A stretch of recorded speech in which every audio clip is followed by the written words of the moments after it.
Bonjour à tous et bienvenue à l'Institut des Libertés pour un nouveau délit d'opinion. Je suis comme d'habitude avec mon meilleur invité, ici présent, Charles Gave. Comment ça va, Charles? Ça va très bien. Le printemps arrive, il fait beau, il fait bon. Il s'est rasé, il s'est coupé la moustache, on comprend pas ce qu'on voit. Oui, bah c'était pour tenir l'hiver, quoi. Voilà, maintenant c'est nettoyage de printemps et... Les poils, ça tient chaud. Voilà, c'est ça. Donc maintenant, il y a eu un grand défrichage et puis on peut attaquer le printemps en toute sérénité. Comme d'habitude, on va commencer avec un petit point diplomatique. Tout ce qui est avancée militaire, etc., c'est pas forcément très pertinent, surtout que ça stagne beaucoup. Il y a beaucoup d'incertitudes des deux côtés. Enfin voilà, ça commence à s'enliser un petit peu, il semblerait. Donc c'est pas forcément ce qui va être pertinent d'analyser, surtout avec le fait que la vidéo sortira d'ici une semaine. Donc, en revanche, ce qui m'intéresse, c'est la demande de Vladimir Poutine de payer le fait que les pays européens payent le gaz russe en roubles et non plus en dollars. Ou en euros. Du coup, c'est quelque chose d'intéressant. Ça va un petit peu dans la même lignée que la Chine qui veut maintenant payer le pétrole en yuan. Cependant, les pays européens semblent pas très fans de l'idée. Pour l'Allemagne, c'est une rupture du contrat. Donc on verra ce que ça donnera. Ils ont déjà rompu le contrat puisqu'ils payent des euros et que ces euros sont ensuite saisis à la Banque centrale. Donc ceux qui ont rompu le contrat, c'est les Allemands, c'est pas les Russes. Oui. C'est-à-dire que l'Allemagne demande à recevoir du gaz et à pas le payer, quoi. Oui. Et puis, je suis un peu curieux, je sais pas moi, d'habitude, quand vous livrez un produit, vous attendez un paiement. Mais comme ils n'ont pas le droit d'utiliser les euros, ces braves, ou les dollars, ces braves Russes, en quoi ils voudraient être payés? C'est eux qui ont rompu le contrat. Oui, c'est vrai. C'est n'importe quoi. C'est vrai, c'est un petit peu logique. Mais à votre avis, comment ça va se régler cette affaire? Est-ce que vraiment on va payer le gaz russe en roubles? Est-ce que il n'y a pas de roubles. On va prendre autre chose? À l'extérieur de Russie, il n'y a pas de roubles.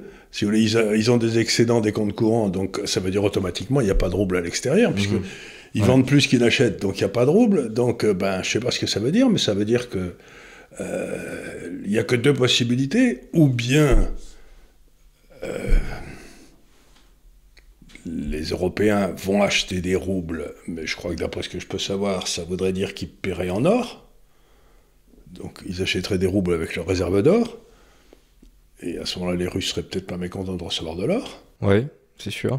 Voilà. Ou deuxième hypothèse, les Européens vont devoir émettre des obligations en roubles, ce qui mettrait dans une position de dépendance vis-à-vis de la Russie, puisque l'Europe serait obligée d'emprunter dans une monnaie étrangère pour payer son énergie.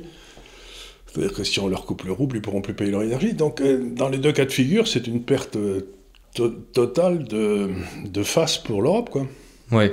Et la troisième position, c'est qu'ils achètent leur gaz ailleurs, c'est ça. À 3 fois le prix. Ouais. À mon avis, c'est ce vers quoi on semble se diriger. Oui, à ce moment-là, si nous, on a fait des calculs savants ici, compte tenu de la hausse du prix du gaz, de l'énergie, etc., ça va déclencher une récession d'à peu près 2% du PIB européen. D'accord. On va être à moins 2. Mais si le prix du gaz, si on le payait au prix du gaz d'aujourd'hui, non pas au prix du contrat, on serait plutôt à moins 4. Donc, ce que les Européens sont en train de faire, c'est qu'ils sont en train de dire qu'on préfère avoir une récession de moins 4 qu'une récession de moins 2, quoi. Oui. C'est comme ils veulent, hein. Oui, on voit bien qu'il y a pas mal de politiciens maintenant qui nous disent que, en gros, pour aider les Ukrainiens et pour continuer à combattre la Russie, faut mettre des pulls chez soi et accepter de pas mettre le chauffage. Bon, alors c'est amusant quand ça vient de pas mettre des pulls chez soi, mais c'est bien joli, mais les pulls chez soi, ça c'est pas tellement ça. Ce qui va se passer, c'est qu'on va arrêter de faire des voitures, on va arrêter de faire des vélos, on va arrêter de faire de l'industrie, et on va avoir tout le monde au chômage. Et les gens, ils auront pas beaucoup de température chez eux parce qu'ils pourront pas se payer le chauffage. Donc, si vous voulez, c'est pas du tout, c'est pas un petit sacrifice qu'il faut faire. ça va être une gamelle d'anthologie qu'on devra uniquement aux politiciens européens. Oui, c'est pour ça quand c'est Anne Hidalgo qui fait ce genre de remarques, c'est facile pour elle puisque c'est pas elle qui paye l'essence. Enfin, elle a pas payé un truc depuis 2013 approximativement.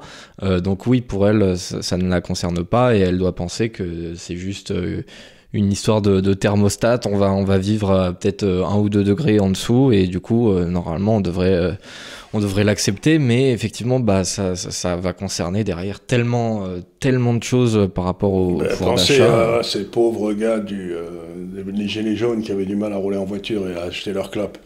Ouais. Quand l'essence était à 1 euro, maintenant qu'elle est à 2,30 ou 2,40, ils vont aller à pied ou en vélo, hein, les pauvres. Ouais, ça va être très compliqué. Donc on verra ce qui va se passer. Mais effectivement, c'est une réaction plutôt logique de la part de Vladimir Poutine, même si c'est... il dit, écoutez les gars, vous voulez pas que je me serve de votre monnaie, vous voulez pas que je me serve des dollars, vous voulez pas que je me serve de votre monnaie, si ça vous fait rien, vous achèterez avec ma monnaie, comme ça il n'y aura pas de problème, je saurai quoi en faire. Ma monnaie restera ma monnaie, puisqu'on lui interdit d'utiliser les monnaies aussi bien américaines. Ce qui veut dire quelque chose, qu'européenne, ce qui veut dire quelque chose, c'est qu'aujourd'hui, compte tenu de ce qu'ont fait les États-Unis et l'Europe, ça veut dire tout simplement que plus personne ne va vouloir garder des réserves en dollars ou en euros. Parce que ça veut dire qu'on peut vous les piquer si vous commencez à sentir des pieds, on va vous dire non, on vous prend vos réserves. Donc ça veut dire que c'est la fin de Bretton Woods. Oui, en tout cas... ça veut dire que Bretton Woods est mort. En tout cas, on sent qu'il y a une espèce de bloc oriental qui se dit voilà, si je me prends des sanctions à chaque fois que je fais un pas de côté, en fait, j'arrête d'être dépendant de votre système. Et c'est la fin logique de ce que j'avais appelé l'extraterritorialisation du droit américain sur le dollar. C'est-à-dire à partir du moment où vous servez du dollar, les Américains se croient autorisés à vous dire vous avez le droit de faire ceci ou pas le droit de faire ceci, et les gens disent allez vous faire cuire un œuf, je vais utiliser ma monnaie et je ferai ce que je voudrais, je suis souverain. C'est-à-dire qu'on rappelle aux États-Unis qu'ils ne sont pas les maîtres du monde. Ouais, c'est-à-dire que... Est-ce que vous pensez qu'on est arrivé à un pic de rapports commerciaux on est arrivé à un pic de conneries en ce qui concerne l'Europe et les États-Unis. Ah oui, ils ne peuvent pas aller plus haut. Donc à partir de maintenant, ça va aller... C'est pas sûr, mais à partir de maintenant, leur économie va commencer à plonger. Ne les sous-estimez pas. Ils peuvent aller plus loin. Mais ça veut dire qu'en ce qui concerne... La capacité de détruire les économies, je crois qu'ils sont allés aussi loin qu'ils peuvent aller. Maintenant, on va voir les résultats. C'est possible. Mais est-ce que vous pensez qu'on est arrivé un petit peu à un pic de mondialisation ? La mondialisation est en marche arrière à toute allure. Là. Ouais. C'est ça, on va se retrouver sur des économies qui vont pas... L'étape suivante, c'est le contrôle d'échange. C'est-à-dire que, comme... on ne gagne pas en France et qu'en plus on débrouille, que vous en perdez encore plus que d'habitude en vous empêchant d'acheter de l'énergie à un prix de marché normal, tous les épargnants français vont se dire je veux sortir de cette trappe, je vais aller investir dans des pays où ils sont encore... Donc on va empêcher les épargnants français d'investir dans des pays normaux, donc ça veut dire qu'ils ne vont plus avoir le droit de sortir de leur épargne de France ou d'Europe. Et ça commence, quand on vous empêche d'acheter des trucs des obligations russes, c'est du contrôle d'échange. Ouais. Oui, et puis ça peut très vite dériver vers pareil pour la Chine, pour d'autres pays. Oui, on dit que la Chine, je sais pas, ils font brûler du charbon et c'est très mauvais pour la planète Gaïa, donc on décide que vous n'avez pas le droit d'acheter des obligations chinoises, quoi. Oui, bien sûr. C'est-à-dire que quand on s'engage dans le contrôle des prix, le contrôle des intérêts, etc., ça se termine toujours par le contrôle d'échange et des camps de concentration. C'est toujours la prochaine étape, c'est les camps de c'est le contrôle d'échange, et l'étape suivante, c'est que moi dans un camp de concentration parce que je dis des conneries. Ah oui, vous pourrez vous en échapper parce que vous êtes jeune, mais moi j'ai du mal à grimper au-dessus des fils de fer barbelés. Ouais. En plus, moi j'ai mes deuxième et troisième prénoms, c'est les prénoms de 2 grands-parents qui sont, arrière-grands-parents qui sont échappés en plus. Donc j'ai ça dans le sang, ça devrait peut-être bien se passer. Maintenant on verra. Apprenez à sauter avec une perche au-dessus des... Ouais, je vais commencer un petit peu d'entraînement. Faut que je me remette au sport. Autre sujet, on reste un petit peu dans la même sphère quand même, mais sur un sujet peut-être moins économique. Globalement, est-ce que, j'ai l'impression, j'ai beaucoup de soutien naturel envers les Ukrainiens, mais la parole donnée à certains Ukrainiens en Europe dans des grands médias, j'ai l'impression que ça va juste nous mener vers une guerre mondiale. C'est pas impossible, mais en réalité, si vous voulez, tout le monde sait que les Ukrainiens sont en particulier les hommes politiques ukrainiens, sont des brigands. Si vous voulez, c'est le pays qui a le plus tôt fort taux de corruption. Le grand homme président vient d'interdire toute la télévision et d'interdire tous les autres partis politiques, donc ça devient une dictature. On a chopé la femme d'un ministre qui se barrait en Pologne avec 25 millions de dollars en cash dans ses bagages. Donc c'est un pays de voyous. Et c'est ça qu'on nous présente comme le futur de la démocratie. On remarque que c'est peut-être pas possible, c'est peut-être le futur de la démocratie. D'ailleurs, on en a quelques exemples en France, mais à ce moment-là, c'est pas le genre de démocratie que moi j'aime, quoi. Oui, bah c'est pas ce qu'on appelle normalement une démocratie. C'est une kleptocratie, la Pologne. Par exemple, l'Union européenne vient de sortir la Cour des comptes européenne vient de sortir une étude sur les 12 milliards qu'on avait donnés à la Pologne d'euros. Personne n'a la moindre idée où ils sont passés. 12 milliards d'euros, ils disaient... 12 milliards d'euros, c'est du pognon quand même. Pour un pays de 40 millions d'habitants et où il y a 10 ou 15 politiciens ou kleptocrates qui sont tout partagés, je voudrais que les gens regardent un petit peu les oligarques ukrainiens, le pognon qu'ils ont sur la Côte d'Azur et à Londres. Oui, d'ailleurs en plus... Zelensky a dit, oui, les valeurs valent plus que les bénéfices. Oui, ça c'est ce que disent toutes les crapules. Ouais. Je ne sais pas qu'il était une crapule, mais ça fait toujours, quand les gens commencent à me dire qu'il faut mépriser l'argent, je me dis la vie humaine doit être de bon marché dans ce pays. Non, c'est assez étonnant qu'il y ait un tel soutien envers ce régime. D'ailleurs, je précise que Dieu sait que je ne suis pas vraiment du côté des Russes dans cette affaire, mais je veux dire, il y a certaines choses qui sont intolérables du côté ukrainien, en l'occurrence, qu'on ne dise pas que c'est une démocratie, l'héroïsation de Zelensky, j'en ai ras le casque, et effectivement, c'est un pays qui a l'air au moins aussi corrompu que la Russie elle-même. Beaucoup plus, parce que la Russie elle a eu à faire du... Vous prenez la Russie, l'Ukraine et la Pologne, quand le mur de Berlin sont tombés, ils étaient au même niveau de vie. Le niveau de vie ukrainien a baissé depuis, le niveau de vie polonais a énormément monté, et il n'y avait pas de différence, quoi. Donc, c'est une kleptocratie. Depuis le début, c'est une kleptocratie, là. Et donc, on présente ça comme une merveille de résistance à la tyrannie. Mais ils n'ont pas regardé ce qui s'est passé avec l'affaire Biden, de la façon dont ils ont corrompu le fils de Biden. Enfin, je veux dire, c'est extraordinaire. Le président Biden va et dit au président ukrainien, ou vous virez votre ministre de la Justice, ou je vous file pas les 2 milliards de dollars d'aide militaire. Ou les 4, je ne sais plus combien c'était. Et donc, c'est ces gens-là qui sont des... Et il a viré le ministre de la Justice pour protéger le fils Biden. Donc, on présente ça comme des... j'ai rien contre les Ukrainiens, mais ce sont des bandits, quoi, puis c'est tout. Par ailleurs, je vais rebondir là-dessus parce que y a le New York Times qui a admis, à chaque fois ça arrive comme ça par petites vagues, a admis que toutes les histoires relatives à l'ordinateur justement du fils Biden, dont les républicains avaient beaucoup parlé à l'époque de l'élection de 2020 et tout.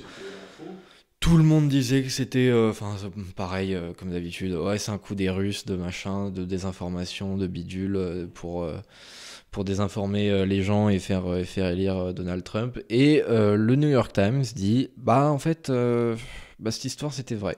Voilà. Donc c'est intéressant parce que bon, il pourrait continuer dans le mensonge maintenant que plus personne n'en a rien à foutre, mais il commence à baisser un petit peu dans leur soutien au président. Et je trouve ça intéressant parce que peut-être que en fait ils perdent beaucoup de fois. Peut-être pas dans le Parti démocrate globalement, mais dans beaucoup de personnalités politiques qui sont aujourd'hui au pouvoir. Et la question se pose, est-ce qu'ils vont défendre aussi viscéralement les personnalités politiques démocrates lors des prochaines échéances électorales ? Donc il y a les midterms qui arrivent bientôt, dans quelques mois. Après ça, il y a l'élection présidentielle de 2024. Je ne sais pas si Biden va pouvoir se représenter parce que vu le niveau de sénilité actuel, ça me semble un petit peu improbable. Mais je me pose la question, est-ce que vous pensez que la force médiatique de gauche américaine va être aussi forte, aussi importante lors des prochaines élections? Je ne sais pas. Alors vous avez présenté la thèse du New York Times étant honnête intellectuellement et essayant un petit peu, quoi, honnête à rebours. À rebours, etc. Il y a une autre thèse qui est tout à fait possible, c'est qu'avec ce que fait le procureur Durham, qui est le procureur spécial qui étudie tous ces trucs-là, il va peut-être sortir des choses abominables sur Biden et qu'il est temps de lâcher le bateau quand il est encore temps, quoi. Donc c'est peut-être simplement le New York Times qui est en train de nous annoncer qu'il va se passer des trucs abominables sur Biden et sur les démocrates et qu'il est temps de sortir du bateau, d'aller vers les chaloupes, quoi. Je sais pas. Possible. On va le savoir assez vite si c'est le cas. Parce que dans ce cas-là, il y a Durham qui va sortir avec un certain nombre d'inculpations qui risquent de faire mal, quand même. En tout cas, c'est quelque chose d'assez positif, je trouve, parce que même si la vérité n'arrive pas au bon moment, puisque ça a quand même contribué à voler l'élection. L'essentiel, ce serait que les Clinton aillent en prison, quoi. Oui, les deux.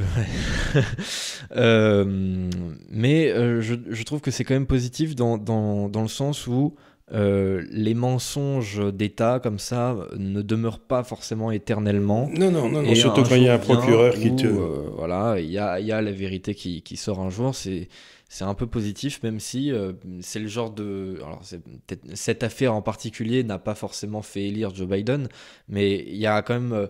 Oui, mais il y a beaucoup de choses. Enfin, voilà, ça va dans le même sens que tout un ensemble. D'omerta qui a eu lieu sur tout Biden. Tout le monde savait que Biden était corrompu, tout le monde savait qu'il était gâteux, et on a caché ça pour la pousser comme le sauveur des États-Unis. Oui. Et on voit le résultat.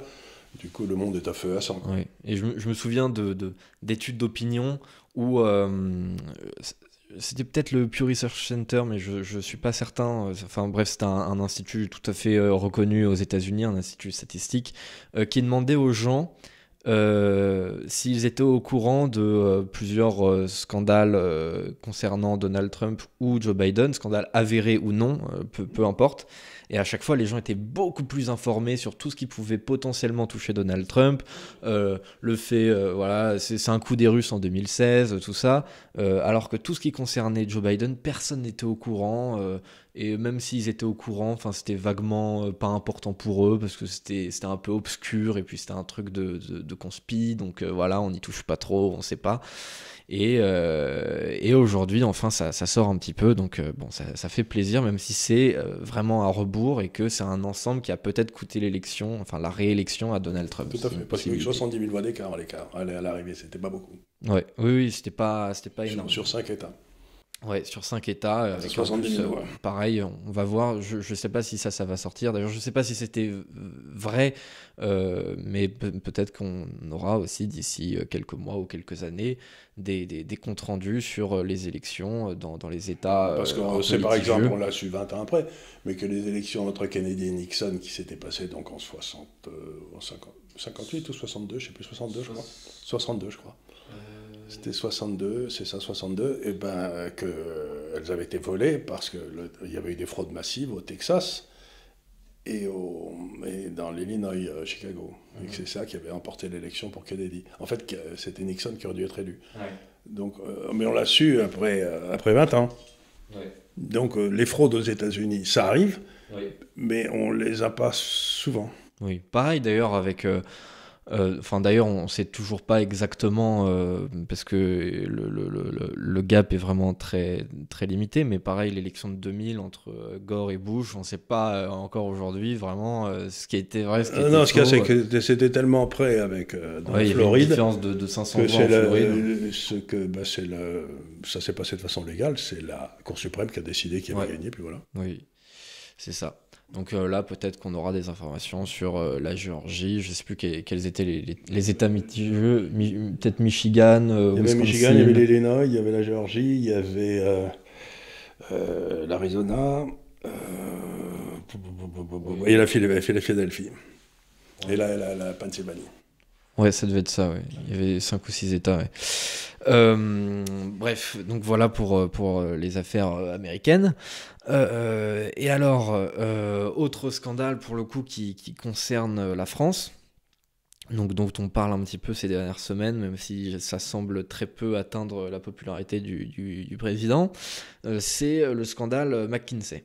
Donc voilà, on apprend ça, le gouvernement, enfin l'État utilise des milliards d'euros pour demander des tableaux Excel et des PowerPoints à McKinsey qui font des copier-coller de ce qu'ils font pour les autres États, ce qui ne nous aide en absolument rien, mais on trouve que c'est génial.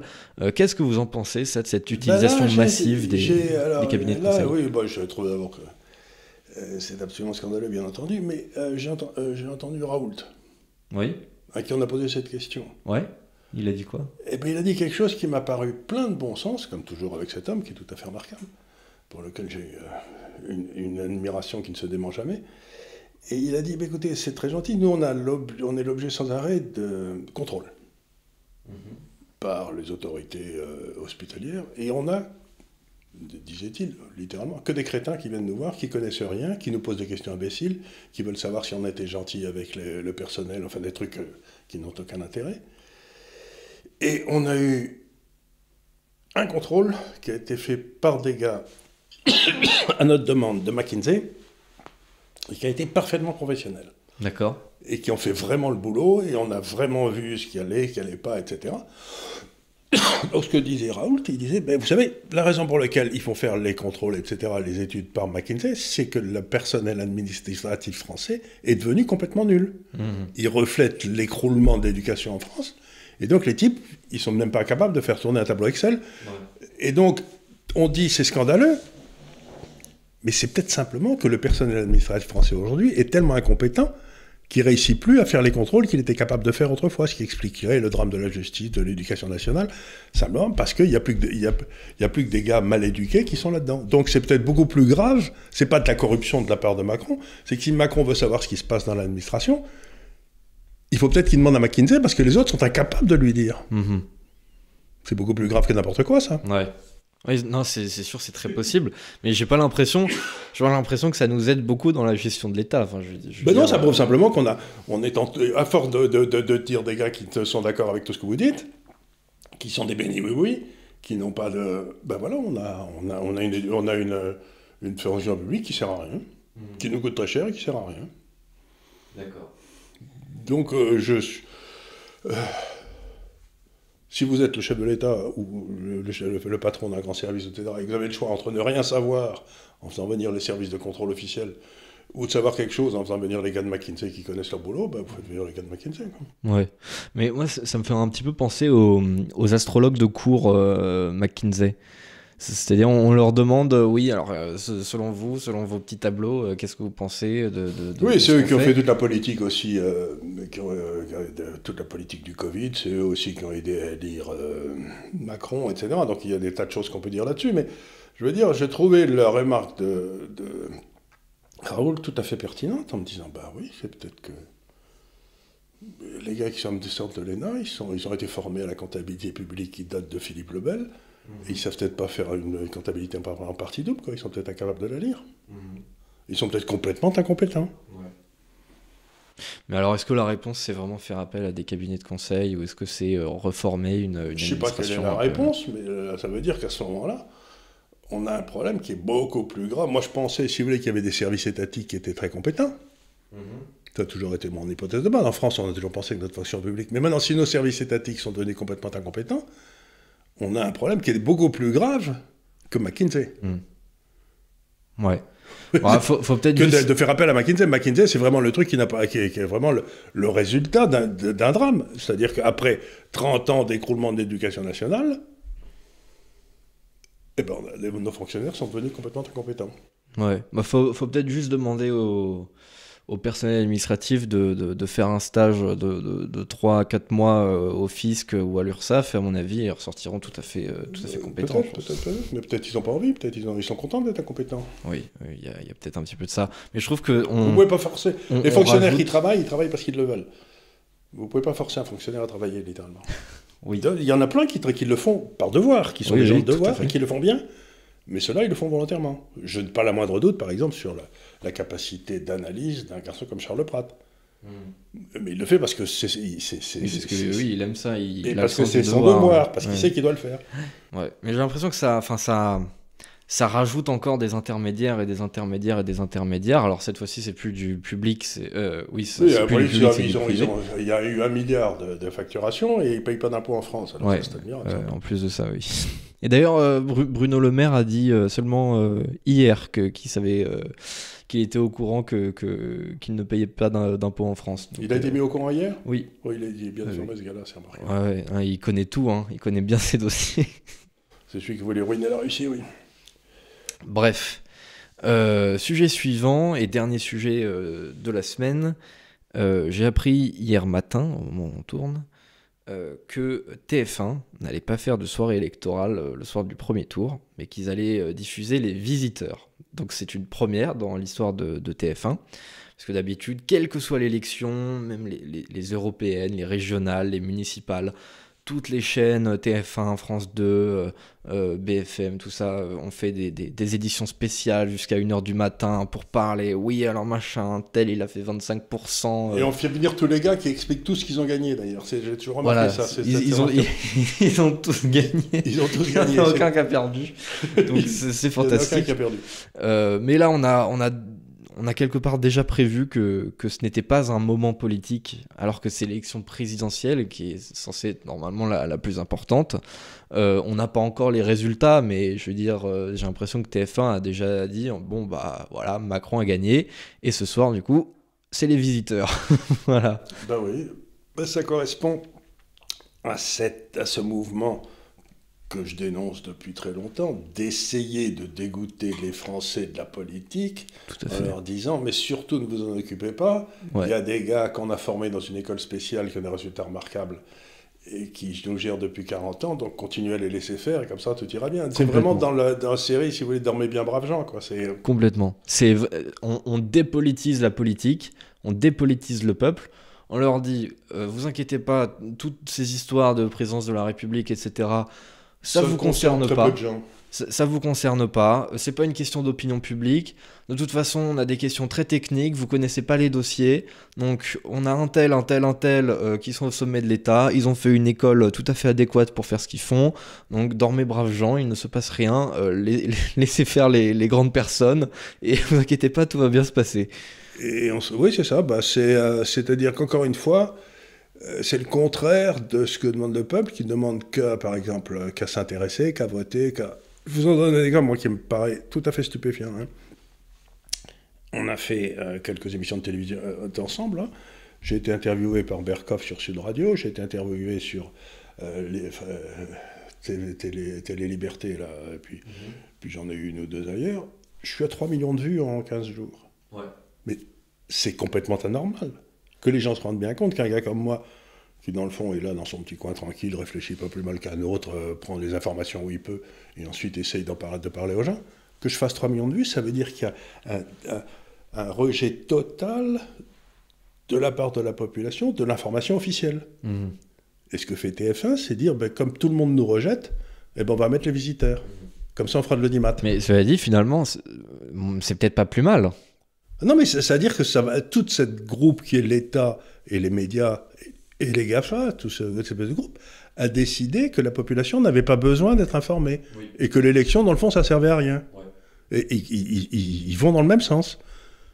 Moi, je suis pas d'accord. Oui. Moi, je trouve que la population doit être informée, que le citoyen doit être informé, qu'elle doit prendre ses décisions et qu'il doit avoir le référendum d'initiative populaire. Ouais, je suis assez d'accord.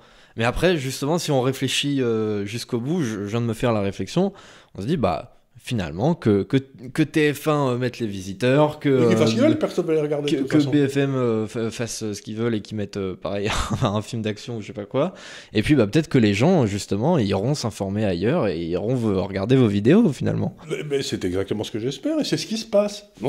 Quand on a créé ça il y a quelques années avec Emmanuel, au départ, etc., on se disait, on va toucher quelques dizaines de milliers de personnes. Et ça sera déjà bien. Mmh. Mais qu'il y ait 3 millions de corneaux, si j'ose dire. Dieu sait que je les remercie et je suis content. Mais ça prouve à quel point ils sont désespérés. Ouais. Il y a 3 millions de gens qui sont désespérés en France en disant, mais Où puis-je trouver l'information dont j'ai besoin? Comment me faire une opinion? Comment être un bon citoyen? Mais c'est un scandale. Moi, je suis bouleversé par ça. D'abord, ça prouve qu'on a eu raison, mais surtout, ça prouve qu'on est gouverné par des brigands.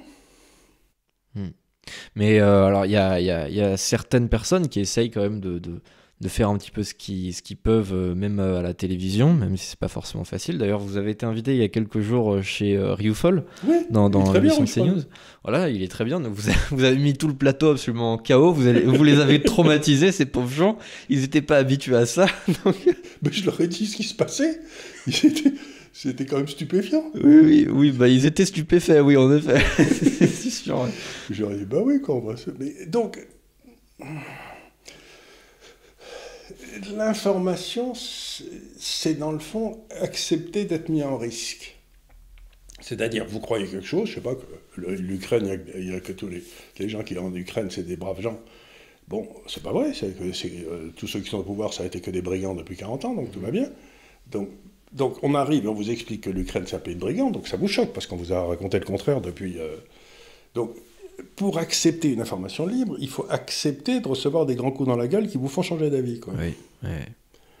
Et donc ce qui vous explique ça, vous savez dans Tolkien, qui est là d'ailleurs, juste derrière, dans Le Seigneur des Anneaux. Ouais.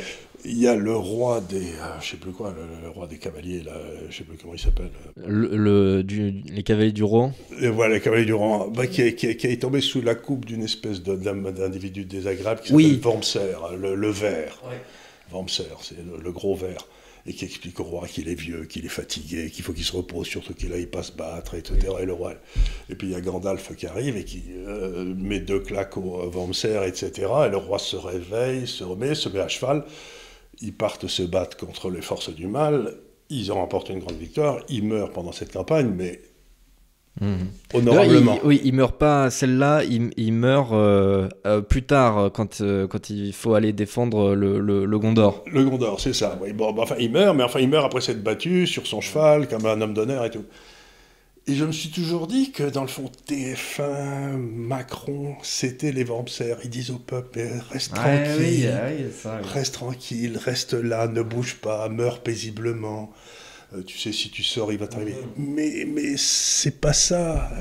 La France, c'est les cavaliers de Rohan, c'est le moment de se lever et d'aller se battre, les gars. Ouais, le peuple, c'est pas ça, et j'ai envie de dire même le peuple français, c'est encore moins ça. C'est encore moins ça, c'est que c'est quand même on est allé. Normalement, en principe, on est une population complètement ingérable qui se révolte dès qu'on se lève du mauvais pied. Et là, on nous a filé tellement de Valium qu'on est là, qu'on se couche en disant non, je veux mourir tranquille. Mais on est complètement sous Subutex et on veut rien faire. Allez, quand on se réveille un peu, on nous donne du Lexomil, allez, c'est ça. Mais non, réveillez-vous, les gars. D'ailleurs, c'est littéralement ça. On est dans un record de prise d'antidépresseurs, etc. Ne pas avoir de soirée électorale pour TF1, c'est filer du Lexomil aux gens. Ouais. Et leur filer les visiteurs, c'est comme si on avait mis la grande vadrouille, quoi. Oui, c'est ça. Ouais. Sûr. Surtout vous n'occupez pas ça aucune importance. C'est un anesthésiant. C'est Wormser, c'est l'horrible ver de terre qui essaye de décourager les gens courageux. C'est ça. Et on essaye à notre échelle d'être un petit peu Gandalf. Voilà, on essaie de leur mettre des claques. On n'est pas les seuls, mais voilà, il y a tout un groupe de gens quand même qui existent. On contribue. Gandalf le blanc. Voilà, on contribue à essayer d'être Gandalf autant que possible. Donc voilà, on arrive au bout de cette émission, quand même un petit peu plus de 30 minutes d'enregistrement. Donc je remercie chacun des spectateurs pour son assiduité.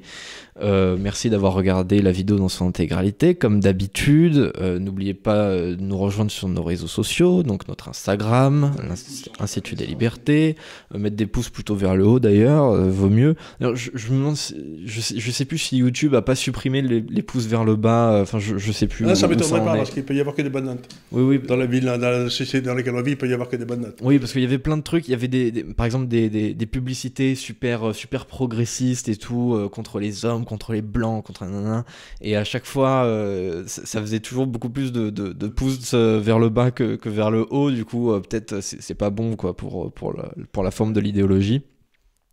Donc voilà, un petit peu plus de resserrage de vis. Bref, je vous remercie. Je vous dis à la semaine prochaine pour un nouveau délit d'opinion. Et merci à vous Charles, merci aux techniciens, voilà, merci à tout le monde.